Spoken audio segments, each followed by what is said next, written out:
Okay, पहला point हो गया कि मॉलिक्यूलर ऑर्बिटल थ्योरी दी काहे के लिए गई है या इससे पता क्या क्या चलता है।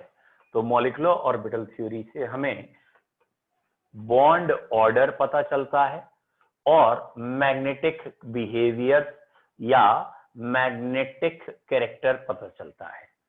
आपको मॉलिक्यूलर ऑर्बिटल थ्योरी लगानी कहां कहां है? ये थ्योरी आपको लगानी है सिर्फ और सिर्फ डाई एटॉमिक मॉलिक्यूल और आयन में, जहां दो एटम लगे हों, मॉलिक्यूल और आयन। डाई एटॉमिक हो उन्हीं में लगनी है, डाई से ज्यादा में नहीं लगनी, ट्राई एटॉमिक में नहीं लगानी, मोनो एटॉमिक में नहीं लगानी। नेक्स्ट पॉइंट ये था इस थ्योरी का कि मॉलिक्यूल बनता कैसे है, ओवरलैपिंग से। ये थ्योरी बेसिकली वेव नेचर पे बेस्ड है और वेव नेचर के हिसाब से दो तरह की ओवरलैपिंग इनमें कहा गया है। एक वो ओवरलैपिंग जिससे बीच में इलेक्ट्रॉन डेंसिटी दो ऑर्बिटल या दो न्यूक्लियाई के मैक्सिमम हो जाती है, या हम कहना चाहते हैं एनर्जी मिनिमम हो जाती है, स्टेबिलिटी आती है। तो वो जब कंस्ट्रक्टिव में जाएगा तो वो वाले मॉलिक्यूल या वो वाले मॉलिक्यूलर ऑर्बिटल्स कहलाएंगे बॉन्डिंग मॉलिक्यूलर ऑर्बिटल्स। और अगर ऑब्वियस सी बात है, अगर वेव्स जो हैं डिस्ट्रक्टिव इंटरफेरेंस में जा रहे हैं, अपोजिट डायरेक्शन में जा रहे हैं, यानी अब जो मॉलिक्यूल बना है उस मॉलिक्यूल के अंदर कुछ वेव्स ऐसी भी हैं जो एक दूसरे से रिवर्स यानी अपोजिट डायरेक्शन में जा रहे हैं, और वो वाले मॉलिक्यूलर ऑर्बिटल कहलाएंगे एंटी बॉन्डिंग मॉलिक्यूलर ऑर्बिटल। यानी जब भी एटम के ऑर्बिटल ओवरलैप करते हैं तो मॉलिक्यूल बनता है। अब जरा ध्यान देना इस पॉइंट को क्या कह रहे हैं। जैसे ये नाइट्रोजन का एक एटम है, ये इसके ऑर्बिटल हैं, तो ये एटॉमिक ऑर्बिटल हैं 1s 2s 2p। ये दूसरे नाइट्रोजन का ऑर्बिटल था 1s 2s 2p, लेकिन जब इन्होंने ओवरलैप कर लिया और N2 या N2 प्लस माइनस कुछ भी बना तो वो कहलाया मॉलिक्यूल, और अब जो ऑर्बिटल्स दिखाएंगे उनको कहेंगे मॉलिक्यूलर ऑर्बिटल। जैसे एटम में इलेक्ट्रॉन भरने के लिए एटॉमिक ऑर्बिटल होते हैं, ऐसे ही जब मॉलिक्यूल बन जाता है, whether it is N2 plus N2 minus या कोई भी, तो ये जो मॉलिक्यूल है इसके बाद ये जो ऑर्बिटल लिखे जाएंगे sigma 1s sigma star 1s, ये मॉलिक्यूलर ऑर्बिटल होंगे। बेटा कौन से ऑर्बिटल ओवरलैप करते हैं? तो बच्चों ये ध्यान रखिएगा, ओवरलैपिंग यहां पे कहा गया है उन्हीं में हो सकती है जिनकी एनर्जी, जिनकी शेप या ओरिएंटेशन एक जैसा हो। यानी 1s से ही ओवरलैप करेगा, 1s कभी 2s से ओवरलैप नहीं करेगा, 2s से ओवरलैप करेगा और किसी से नहीं करेगा। और खास बात यह है कि अगर pz है तो यानी ये सपोज z एक्सिस है, pz है, ये pz है, तो pz ही pz से ओवरलैप करेगा, pz कभी px या py से ओवरलैप नहीं करेगा। और इसीलिए इस थ्योरी का एक और नाम है बच्चों, it is also termed as LCAO giving you MO। What is LCAO? Linear combination of atomic orbitals. Atomic orbital का लीनियर कॉम्बिनेशन जब होता है तो बनते हैं molecular orbital. Only those atomic orbital undergoes overlapping, खाली वही ऑर्बिटल आपस में ओवरलैपिंग करते हैं with each other which have same energy level as well as same orientation. ऐसा नहीं है कि p या 2p है, दूसरे का भी 2p है, लेकिन एक x एक्सिस में ओरिएंटेशन कर रहा है, एक y में नहीं, यहां मॉलिक्यूलर ऑर्बिटल नहीं बनेगा। मॉलिक्यूलर ऑर्बिटल बनाने के लिए एक का x एक्सिस है तो दूसरे का भी x एक्सिस होना जरूरी है।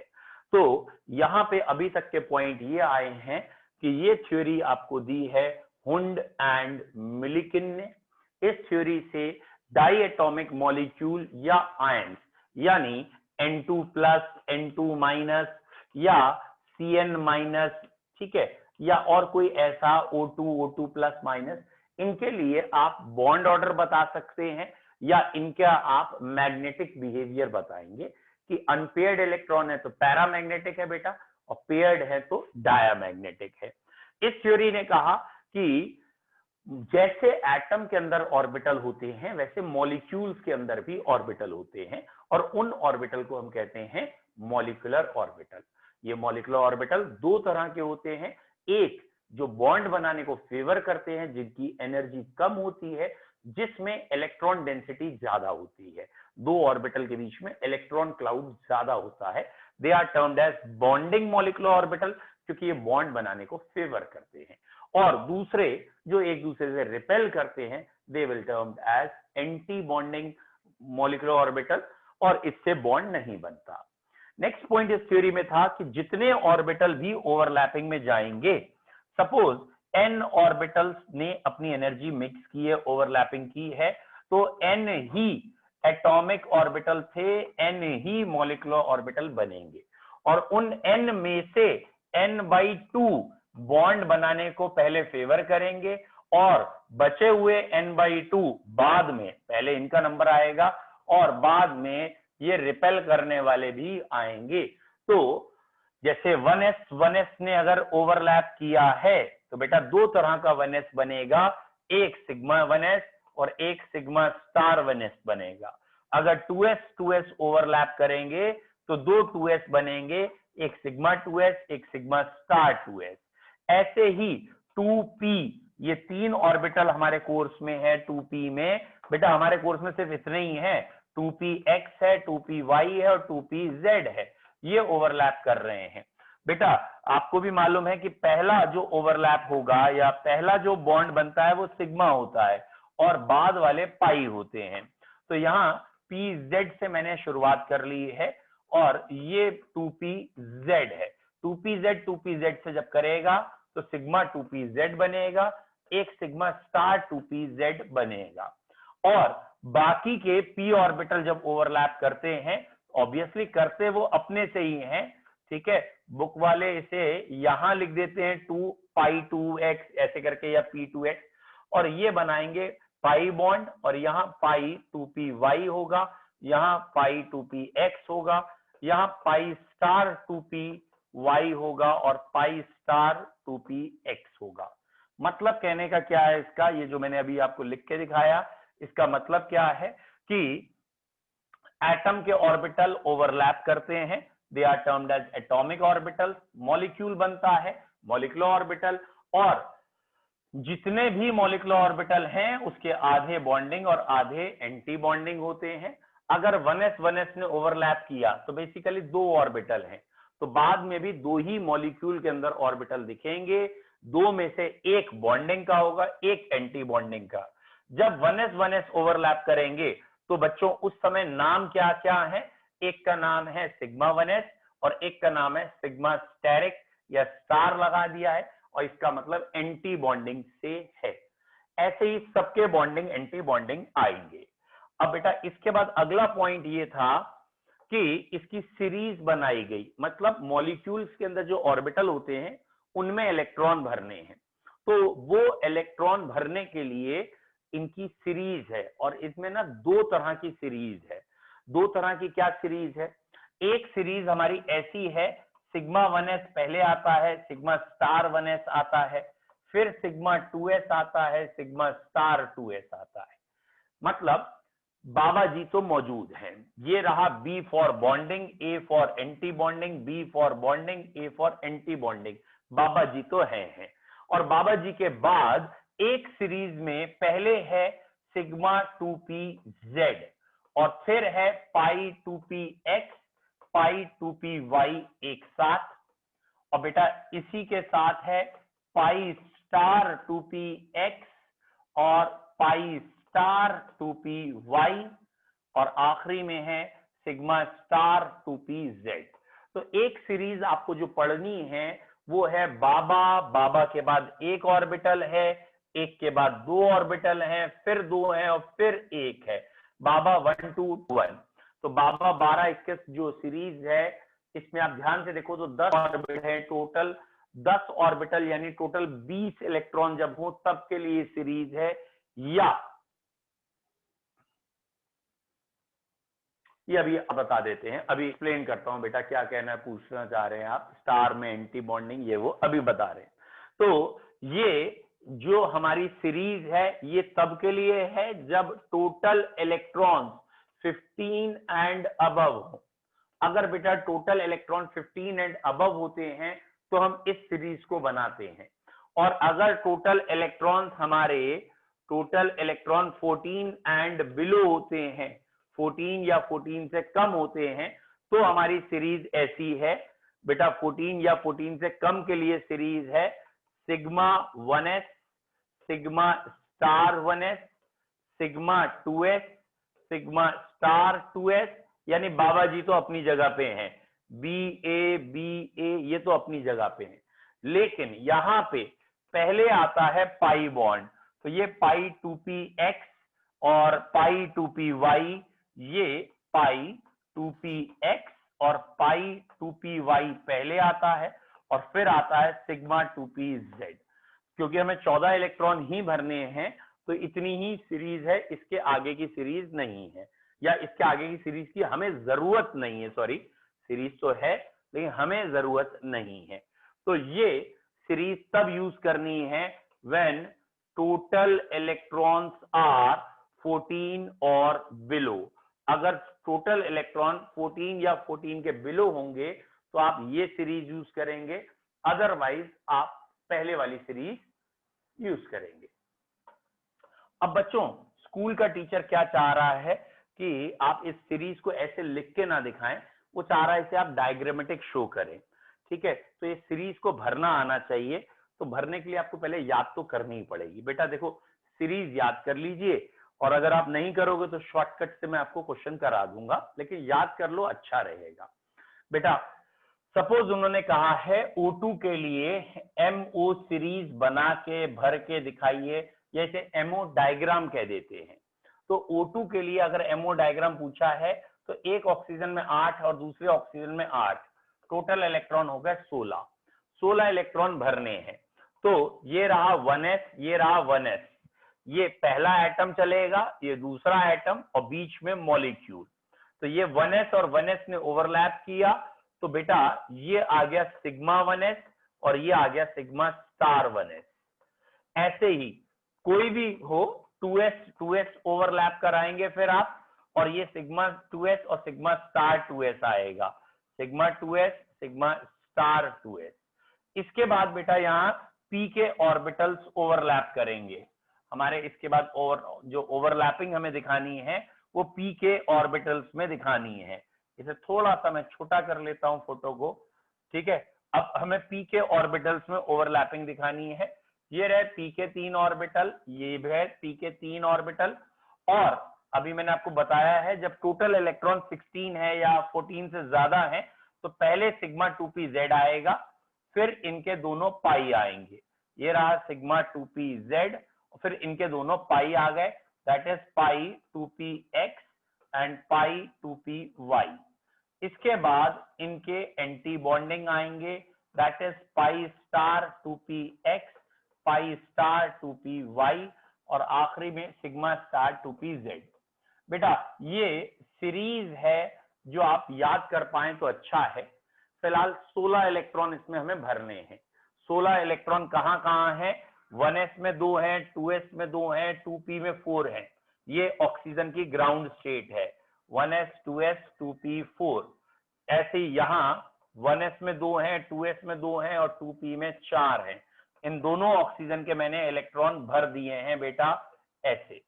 अब हमें बात करनी है कि मॉलिक्यूल में कैसे इलेक्ट्रॉन भरे जाएं। टोटल 16 इलेक्ट्रॉन बीच में भरने हैं, तो भैया पहले 2 यहां है, 2 यहां, 2 से ज्यादा नहीं आएंगे, पॉली एक्सक्लूजन प्रिंसिपल। अगले 2 यहां, 2 यहां, ये जो हमने एक एक करके इलेक्ट्रॉन को भरना शुरू किया है, दैट इज अबव प्रिंसिपल, जिसकी एनर्जी कम है, जिसकी एनर्जी ज्यादा है। इसके बाद यहाँ 4 इधर, 4 इधर, 8 बीच में भरने हैं, तो 2 ये बेटा 1 3 4 5 6, और ये जो एक एक करके भरते हैं इसका नाम है हुंड्स रूल। तो आपको यहाँ ध्यान रखना है, यहाँ पॉली भी लग रहा है, हुंड्स भी लग रहा है, अफबाउ भी लग रहा है। तो मॉलिक्यूल में भी इलेक्ट्रॉन उसी तरीके से भरे जाएंगे जैसे एटम में होता है।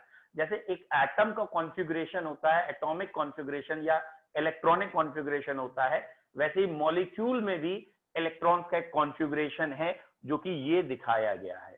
और अब जो हमने O2 में आपको ये आखिरी के 2 इलेक्ट्रॉन पे फोकस करिए, आखिरी के दोनों इलेक्ट्रॉन एक एक अलग अलग हैं, यानी अनपेयर्ड हैं। अनपेयर्ड हैं तो ये चीज हो गई पैरामैग्नेटिक, यानी यहां से ये प्रूफ हो गया कि O2 जो है पैरामैग्नेटिक है। O2 is paramagnetic. क्यों है भैया O2 paramagnetic? Because O2 has 2 unpaired electrons. अब आपको करना क्या है, जो सबसे इंपॉर्टेंट है आपके लिए, वो ये सीरीज की ड्राइंग या इसकी प्रैक्टिस करनी है। अगर आप इस सीरीज की प्रैक्टिस करेंगे ये ड्राइंग बनाने की, तो स्कूल में आपको क्वेश्चंस ड्रॉ वाले जल्दी होंगे। नाउ बेटा अब हम आते हैं कंपटीशन लेवल पे, या बेसिक मतलब हम बिना सीरीज बनाए क्वेश्चन करना चाहते हैं। कोई भी क्वेश्चन इसका हो और हमें सीरीज भी ड्रॉ ना करनी पड़े, सारे आंसर हमारे ऑब्जेक्टिव आ जाएं, शॉर्टकट तरीके से आ जाएं, हम उसकी भी बात कर लेते हैं। बेटा पहला पॉइंट उसका ये है कि आपको ऑर्डिनरी इतना तो याद करना ही है, बाबा 1 2 2 1। बाबा 1 2 2 1 क्या है कि अगर टोटल इलेक्ट्रॉन 15 या उससे ज्यादा हैं, 15 एंड अबव के लिए ये सीरीज है, एंड 14 एंड बिलो के लिए क्या सीरीज है? 14 एंड बिलो के लिए है बाबा, पहले 2 है फिर 1 है, और ये एनर्जी का डिफरेंस ड्यू टू रिपल्शन होता है। जब भी एटॉमिक नंबर 7 या 7 से कम होता है तो रिपल्शन की वजह से ऐसा ऑर्डर है। अभी ये याद करना है कि ये 2 तरह की सीरीज हैं, एक है 14 एंड बिलो के लिए और एक है 15 एंड अबव के लिए। अब बच्चों इस सीरीज से हम बेसिकली 2 चीजें निकालते हैं। पहली चीज हम इस सीरीज से जो निकालते हैं बच्चों, that is magnetic behaviour. Magnetic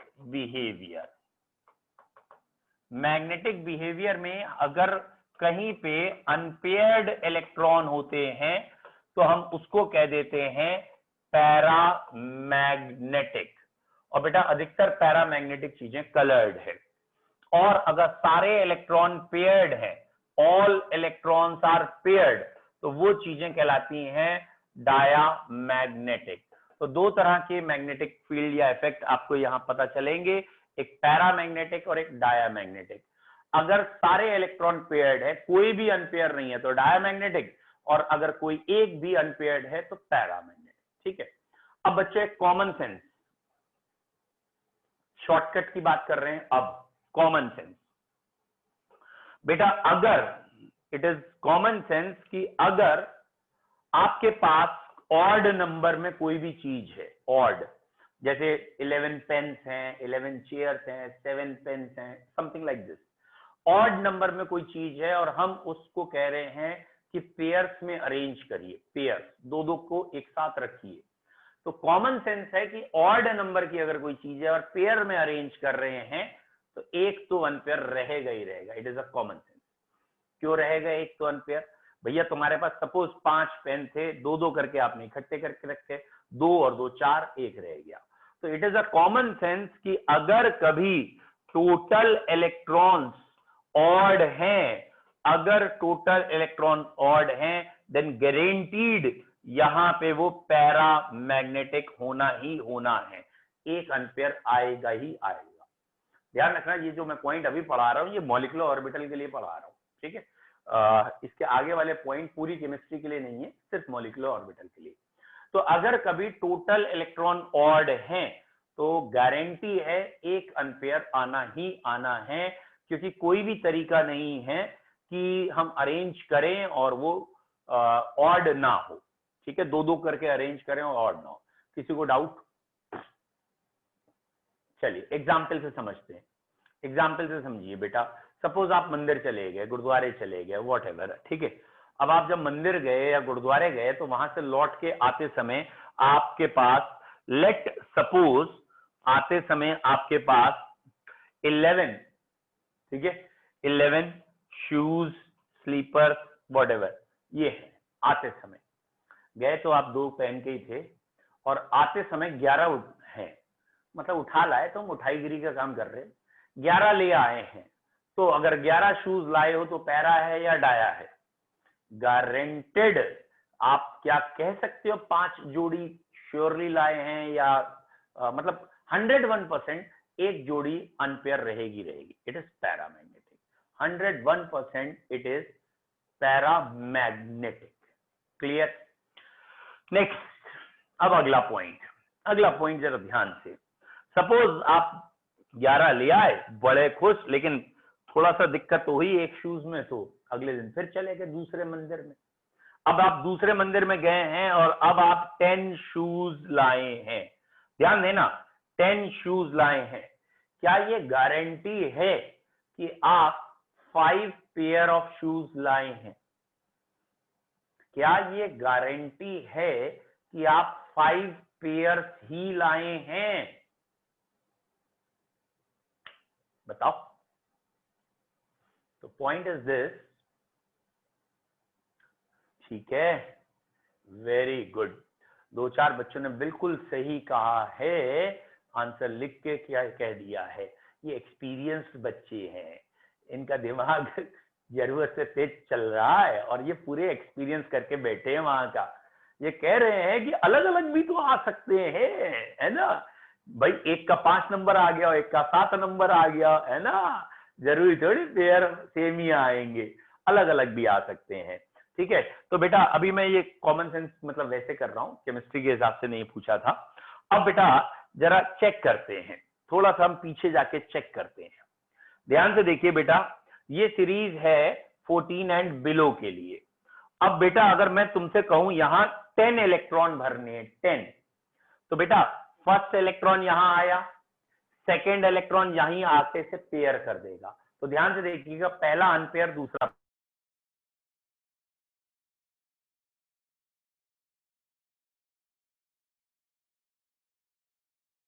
sir आपका माइक म्यूट हो गया है। यार अरे भैया आवाज बंद हो। आवाज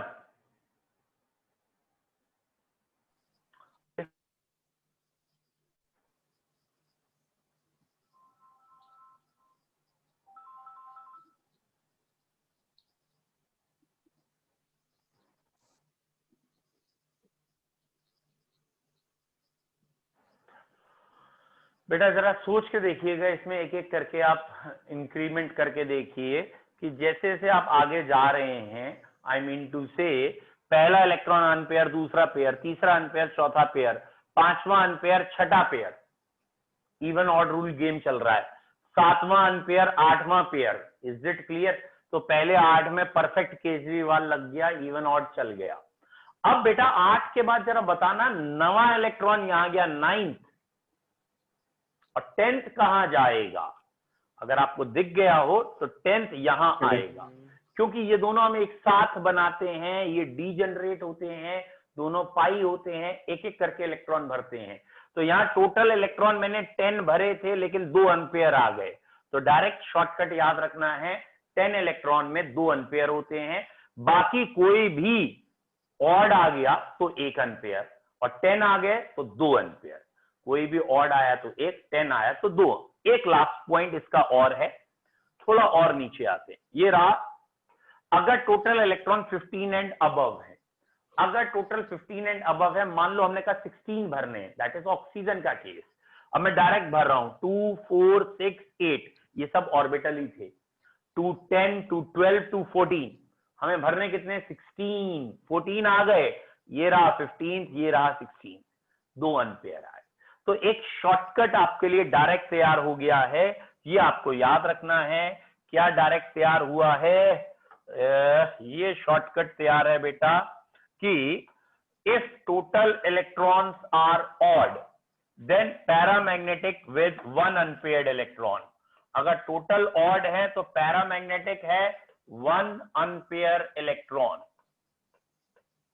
और अगर टोटल इलेक्ट्रॉन, लिख ही दे रहा हूं मैं, टोटल इलेक्ट्रॉन 10 हुए या 16 हुए तो बेटा 2 अनपेयर्ड इलेक्ट्रॉन, इन दोनों में ही 2 अनपेयर्ड इलेक्ट्रॉन।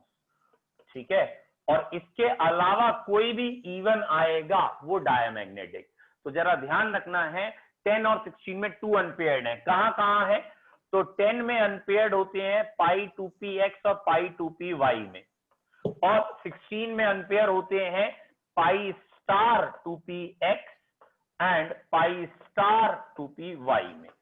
तो 16 में ये अनपेयर है। नाउ एक बार रिपीट करते हैं, अगर टोटल इलेक्ट्रॉन ऑड होंगे तो पैरामैग्नेटिक होगा, एक अनपेयर होगा, और अगर टोटल इलेक्ट्रॉन पूरे ऐड करिएगा, अगर टोटल इलेक्ट्रॉन आपके 10 या 16 में से आते हैं तो 2 अनपेयर, और बाकी कोई भी इवन आता है तो इवन वाले डायामैग्नेटिक हैं। आई होप सो आपको ये वाला शॉर्टकट वर्ड समझ में आ जाए। देखिए बेटा बताइए, ये मैंने नाम लिख दिए हैं H2, H2 plus, H2 minus, O2, N2, F2, B2, C2, C2 minus 2, Cn negative. ठीक है, 10 करीब हो गए। पहले इन 10 को समझा लेता हूं। पहले वाले में टोटल इलेक्ट्रॉन कैसे काउंट करेंगे, एक हाइड्रोजन में 1, दूसरे हाइड्रोजन में 1, मिला के 2। बेटा अगर टोटल इलेक्ट्रॉन 2 है then it will be diamagnetic. तो D फॉर डायामैग्नेटिक। ठीक है, ये D का मतलब है हमारा डायामैग्नेटिक। ठीक है, इसे थोड़ा दूर रख देते हैं। अब अगला H2 plus, I hope so आपको मालूम हो गया हो अब निकालना। H2 प्लस कैसे निकालेंगे, टोटल इलेक्ट्रॉन इस हाइड्रोजन में 2 थे, एक चला गया, 1 बचे, टोटल इलेक्ट्रॉन 1 है तो paramagnetic. Very good. H2 minus, 2 electron H2 में थे, एक बाहर से आया 3 को क्या कहेंगे, पैरामैग्नेटिक। ऑड है ना, ऑड पैरामैग्नेटिक। अगला O2 क्या है, वेरी गुड। O2 में एक ऑक्सीजन में 8, दूसरी में 8, मिला के 16, और 16 का मतलब याद आ गया, 16 भी पैरामैग्नेटिक है। 10 और 16 बेटा पैरामैग्नेटिक, अभी तो कैसे सर, वो मैं डिस्कनेक्ट हो गया था। बड़ी गलत बात है यार, कैसे अब बताऊं। 10 और 16 भी क्या है, पैरामैग्नेटिक। रिकॉर्डिंग देख लूंगा। चलो ठीक है, क्यों रिकॉर्डिंग देख लोगे, 1 सेकंड में हम पीछे जाके बता देंगे आपको, इतना काहे टाइम लगाना। बेटा अगर 10 और 16 को हम भरते हैं तो हमें यहाँ पे 2 अनपेयर दिखते हैं और यहाँ पे 2 अनपेयर दिखते हैं, लेकिन हमने डायरेक्ट एक शॉर्टकट बना लिया। ये शॉर्टकट है ये कि अगर टोटल इलेक्ट्रॉन ऑड है तो पैरामैग्नेटिक 1 अनपेयर, टोटल 10 और 16 है तो 2 अनपेयर है, यानी ये भी पैरामैग्नेटिक है। और ये कहां कहां है वो भी डायरेक्ट याद रखा जा सकता है। चलिए रिटर्निंग बैक दिस N2, बेटा एक नाइट्रोजन में 7 होते हैं, दूसरे में भी 7 होते हैं, इसलिए 14 इज डायामैग्नेटिक। F2, एक फ्लोरीन में 9 होते हैं, दूसरे में भी 9 होते हैं, 9 2 जा 18 इज डायामैग्नेटिक। Very good. अगला है B2। अब एक तो यार खुद बताओ कम से कम, अब आंसर B2 का टाइप करिए अपने आप। अरे वेरी गुड बेटा, वेरी नाइस, बहुत बढ़िया। बेटा बोरॉन का एटॉमिक नंबर होता है 5, और इसलिए 2 बोरॉन के में हो गए 10, और 10 वाला होता है पैरामैग्नेटिक। बहुत बढ़िया, कई बच्चों ने बिल्कुल सही कहा कि 10 और 16 पैरामैग्नेटिक थे, और B2 में 10 आ गया इसलिए पैरामैग्नेटिक है। C2, कार्बन में 6, दूसरे में 6, 12 डाया, कार्बन में 6, दूसरे में 6, बाहर से 2 इलेक्ट्रॉन आ गए, 14 डाया, और कार्बन में 6, नाइट्रोजन में 7, बाहर से 1 आया, 14 डाया। तो बताओ पैरा या डाया में किसी को डाउट है? पैरा या डाया के लिए सीरीज भी नहीं बनाने की जरूरत है, डायरेक्ट बता देंगे।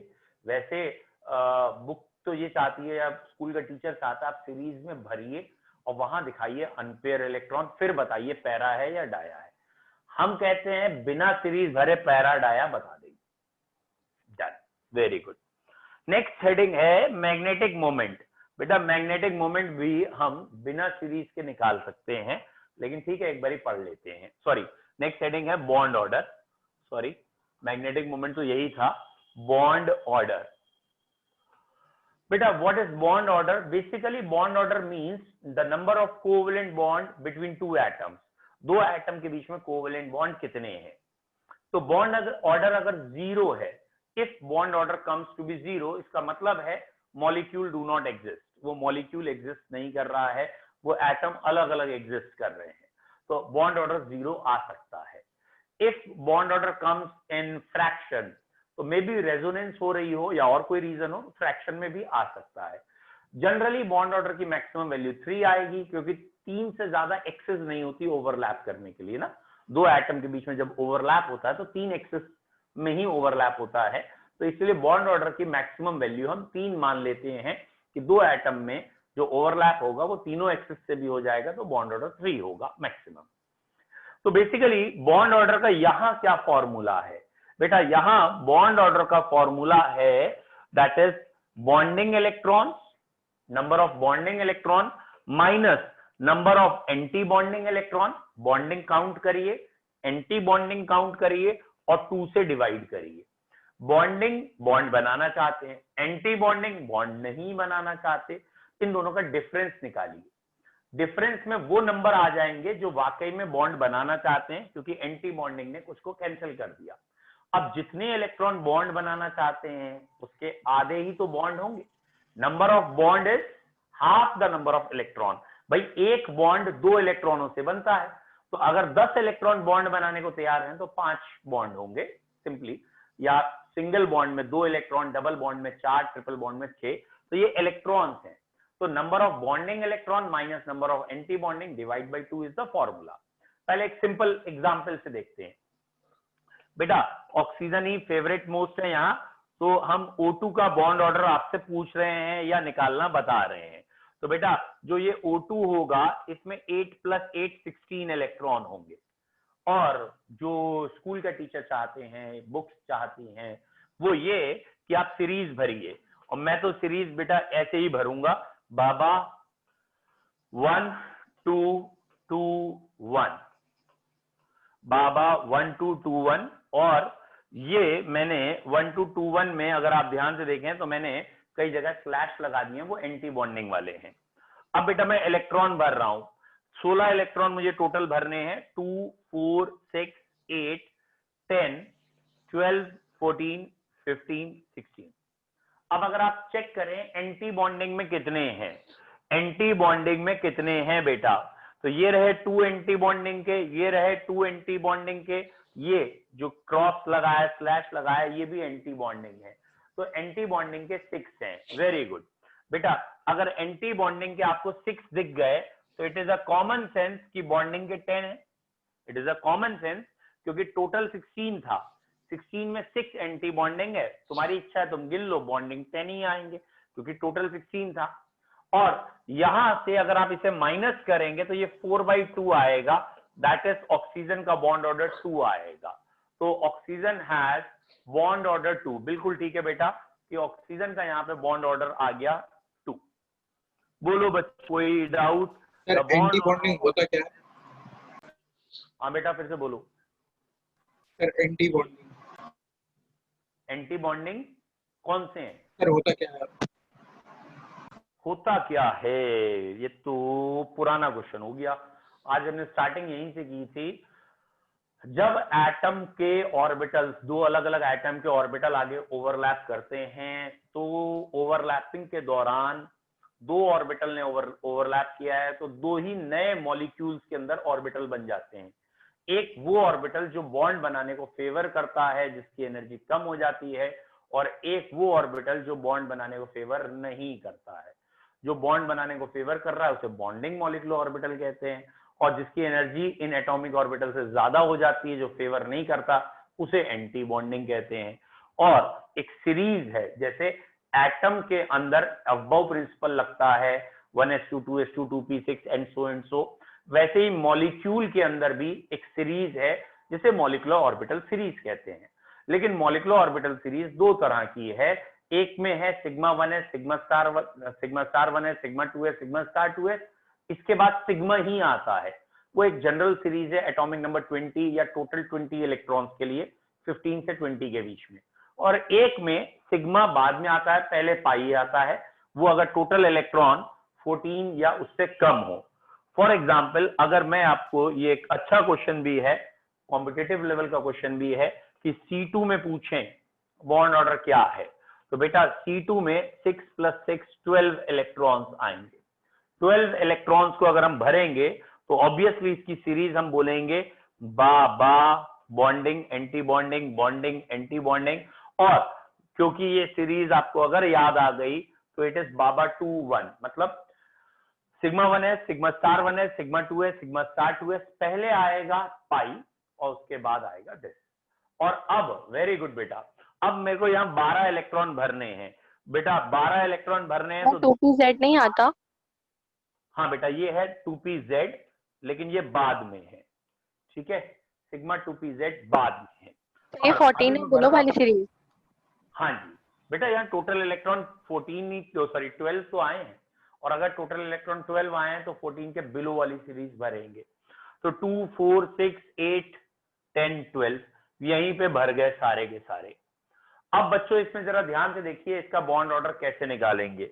बच्चों आप इसका बॉन्ड ऑर्डर निकालेंगे, bonding minus anti bonding upon 2, तो यहाँ एंटी बॉन्डिंग मुझे साफ दिख रहा है 4 है ये, बाकी सब बॉन्डिंग है, तो अगर एंटी बॉन्डिंग 4 है तो बॉन्डिंग 8 होंगे, और इसलिए आंसर आएगा 2, ठीक है, आंसर आएगा 2। अब मैंने इसे इतना हाईलाइट क्यों किया है उसका रीजन समझिए, या मैंने क्यों कहा ये कॉम्पिटिटिव लेवल का क्वेश्चन है। एक्चुअली यहां बॉन्ड ऑर्डर 2 है and both bonds are pi, both bonds are pi. ये अकेला एक ऐसा हाइपोथेटिकल मॉलिक्यूल है जिसमें सिग्मा बॉन्ड नहीं है और पाई बॉन्ड है। बेटा सिग्मा बॉन्ड क्यों नहीं है, ध्यान से देखिए, जैसे एक आध बच्चे ने नोटिस शायद पहले कर लिया था, यहां सिग्मा में इलेक्ट्रॉन नहीं है, और अगर सिग्मा में इलेक्ट्रॉन ही नहीं है तो ऑब्वियसली सिग्मा बॉन्ड बना ही नहीं है। तो ये एक हाइपोथेटिकल है, नेचर में एग्जिस्ट भी नहीं करता। C2 do not exist in nature, लेकिन कंपटीशन के लिए इंपॉर्टेंट क्वेश्चन है कि अगर वो कहते हैं कि बताओ कोई एक ऐसा मॉलिक्यूल, क्योंकि ये एनसीईआरटी में गिवन है, आपके 11th की एनसीईआरटी में गिवन है कि C2 में बॉन्ड ऑर्डर 2 है and both the bonds are pi, it is the hypothetical molecule in which sigma bond do not exist and the bonds are pi. वैसे हमने पढ़ा है हर जगह पहले सिग्मा बॉन्ड बनता है फिर पाई बॉन्ड आता है, ये एक ऐसा मॉलिक्यूल है। अगर H2 का केस होगा तब भी यही है, H2 के केस में क्या होगा, S2 सल्फर 2 के सर केस में क्या होगा? सल्फर 2 वैसे ये सीरीज हमारी है मतलब 20 इलेक्ट्रॉन के लिए, बट अगर एग्जामिनर आपसे S2 सल्फर 2 पूछेगा तो आप कहेंगे O2 की तरह सल्फर 2 में भी 2 अनपेयर इलेक्ट्रॉन है, वो मैं पीछे छोड़ चुका हूं काफी, चलिए फिर भी देख लेते हैं। ये देखिए मैंने आपको बना के दिखाया है, ये यहां मैंने आपको बताया है ऑक्सीजन में O2 में 2 अनपेयर होते हैं, और मैंने इसका ना ऑक्सीजन की वजह से क्योंकि थ्योरी आई है तो बहुत बारी बताया है, यहाँ पे भी ऑक्सीजन दिखाया है, ये रहे 2 अनपेयर, और ये जो फोटो बनाया है ये भी ऑक्सीजन का था, O2 का था, इसमें भी 2 अनपेयर है। तो जैसे O2 में 2 अनपेयर होते हैं ऐसे ही सल्फर के ट्वाइस में भी 2 अनपेयर होते हैं। आई मीन टू से सल्फर वैसे तो एग्जिस्ट करता है बेटा S8 में, लेकिन 1000 केल्विन पे वो S2 में चला जाता है, और जब वो S2 में जाएगा तो उसमें भी 2 अनपेयर है। पूछिए बेटा। सर कार्बन के आउटरमोस्ट शेल में तो 4 इलेक्ट्रॉन होते हैं, आपने 6 लिखा है। बच्चे आप लोग फिर गलती कर रहे हो, ध्यान से देखो बेटा, बोर्ड पे ध्यान से देखिए। मैंने वैसे कई बार ये बोला है कि इस थ्योरी में ये कहा गया है अंदर की शेल हो चाहे बाहर की शेल हो सबको ओवरलैप करना पड़ेगा, और अगर आपने आज की पढ़ाई ध्यान से देखी हो, तो मैं जनरली लिखता नहीं हूं, लेकिन ये देखो आपको ध्यान से दिखाऊं, मैंने ये 1s भी लिखा है, यानी ये 1s से शुरुआत है। दैट मीन्स मैं बार बार कह रहा हूं इस थ्योरी में टोटल इलेक्ट्रॉन्स देखे जाते हैं, टोटल, ना कि सिर्फ आउटर मोस्ट शेल। ये थ्योरी डिफरेंट है वैलेंस बॉन्ड थ्योरी से जिसमें सिर्फ आउटर मोस्ट शेल के अनपेयर ओवरलैप करते थे। इस थ्योरी में अंदर की के शेल भी ओवरलैप करती है। It is wave nature not particle nature. और चेक कर लो बेटा, आपको मैंने इसको, ये देखिए वैसे साफ दिख रहा है कि यहाँ पे 1s भी इन्वॉल्व करना है आपको, दैट्स इंपॉर्टेंट। और बोलिए, समझ में आ गया पॉइंट? कि यहाँ Yes, sir. एटॉमिक नंबर देखना है, ना कि सिर्फ आउटर मोस्ट इलेक्ट्रॉन। ठीक है, पूरा एटॉमिक नंबर के हिसाब से करिए। चलिए बेटा, बॉन्ड ऑर्डर तक किसी को डाउट है तो जल्दी क्वेश्चन पूछो।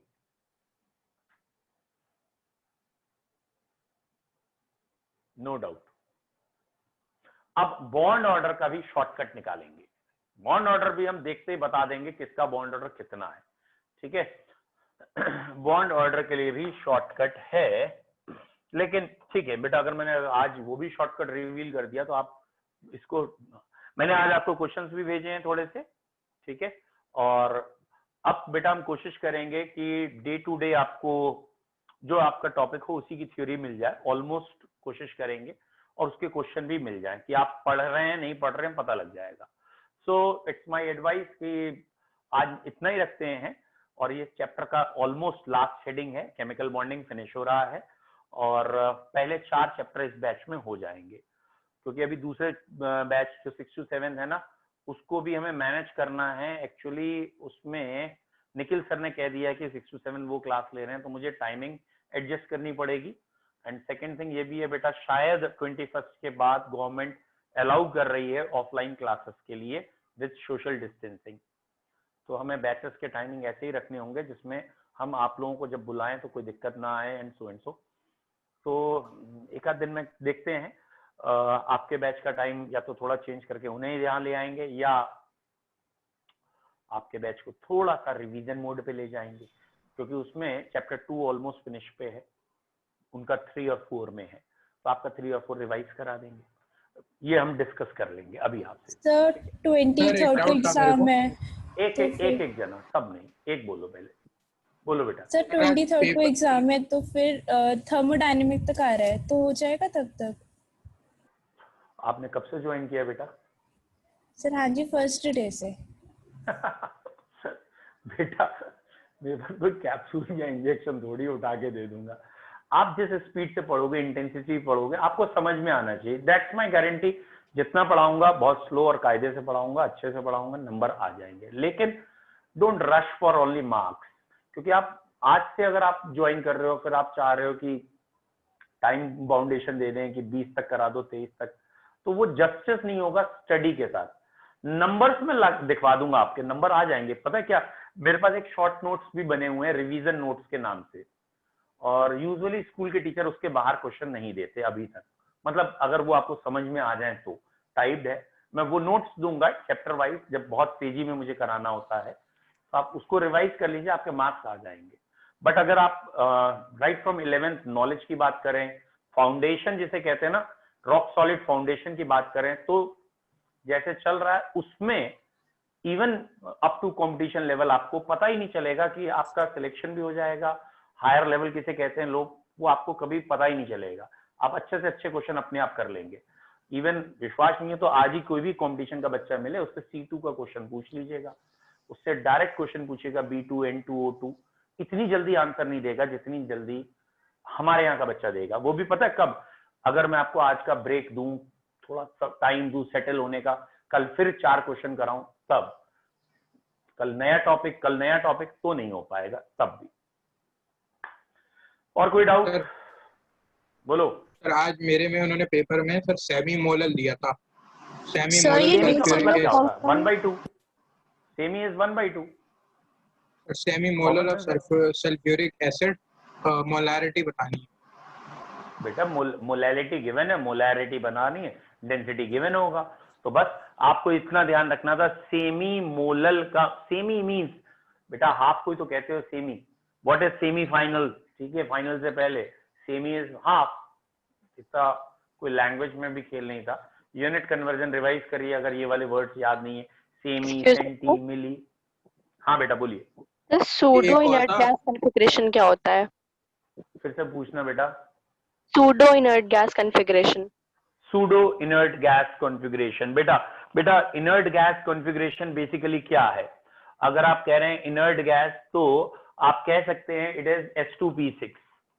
ये वाला कॉन्फ़िगरेशन जब भी आएगा दैट इज इनर्ट गैस। और कहीं ऑर्बिटल सारे फिल हैं बट इनर्ट गैस नहीं है, तो वो सूडो इनर्ट गैस में आ जाता है। दैट इज D में 10 है, जैसे जिंक है। ठीक है, या और कोई है जिसका ऑक्टेट मतलब ओवरऑल इलेक्ट्रॉन तो दिख रहे हैं, सूडो इनर्ट गैस कंपाउंड भी होते हैं कार्बन मोनोऑक्साइड टाइप के। आप किस रेस्पेक्ट में क्वेश्चन पूछ रहे हो ये बताओ। तो जैसे सोडियम होता है वो होता है इनर्ट गैस कॉन्फ़िगरेशन, और कॉपर होता है, कॉपर में सूडो इनर्ट गैस होता है, तो ऐसे सारे में मतलब समझ नहीं आया मुझे, बस मैंने ये एग्जांपल पढ़ा था। बेटा मैंने आपको जैसे बताया ना उसी को अप्लाई करो। इनर्ट गैस कहने का मतलब ऑक्टेट, S2P6। ऑक्टेट में भी 8 का मतलब यही है। और जैसे जिंक मैंने अभी बोला तो ये 3d10 4s2 कॉन्फ़िगरेशन होता है और यहां सब भरे हुए दिख रहे हैं, but it is not inert gas.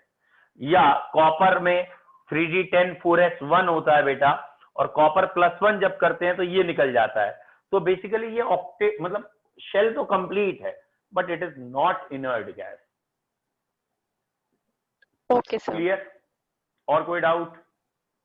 मैं शाम को सर आपको पेपर भेज दूंगा। हाँ बेटा बताइए, भेज दीजिएगा शाम को पेपर। ठीक है, thank you sir, good evening. Thank you okay sir. बच्चों, have a nice time, bye. Thank you.